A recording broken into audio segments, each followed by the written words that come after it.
السلام عليكم زينات، السلام عليكم طيبات، شراكم خياتي؟ ان شاء الله تكونوا مهنيين، تكونوا بألف صحه وانتم تفرجوا في هذا الفيديو، امين يا رب العالمين. قبل ما نبداو الفيديو تاعنا كالعاده والعويد، صلاه والسلام على خير الانام. البنات عندنا اكله اكثر من رائعه، خفيف ظريف، نحضروها مع بعض. عندنا البطاطا مقليه، انا قطعتها بليتو حنقليها. نتبلوها، ندير لها فلفل كحل، ندير لها فلفل عكري، ندير لها الملح.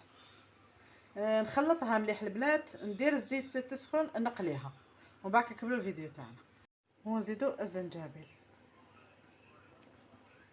عندي مقله البنات فيها البصل، الزيت، ندير لها شويه تاع الثوم هكذاك، واحد 2 سنينات. درت الدجاجاشي ولا تحبوا لا فيونداشي، نديروا البنات الملح، فلفل كحل، فلفل عكري، نديهم نقليهم من هذا الولد. نزيد البنات الزنجبيل، نزيدو نرمو فلفل الوان، فلفل احمر واخضر الوان. نزيد لها طوماطيش البنات مقطعه بتيدي، نديهم نقليهم كامل ونعاود نولي.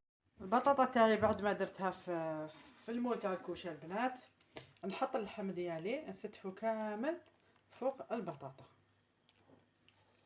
نسويه بس طاب لي هو والفلفل الحلو، نسويه كامل فوق المول تاعي. نزيدو الجبن مرحي ونديرو داخل الكوشه، قيس ما يطيب لي برك هذا الجبن كيما نقولوا ماشي يطيب، يذوب برك والطبق ديالنا يكون جاهز. هذا ما كان. لحقنا خياتي نهايه الفيديو. هاوليك تسموه كغاتا او كلا خفيفه ظريفه، ان شاء الله تنال اعجابكم البنات. كيما نقولوا نسلكوا بها لساننا كوصله. ان شاء الله الفيديو تاع نهار اليوم ينال اعجابكم. ما تنساوش البنات ديروا لي جيم وابوني ليسيكم كل جديد. تهلاو لي البنات في رواحتكم، دمتم في رعايه الله وحفظه. سلام.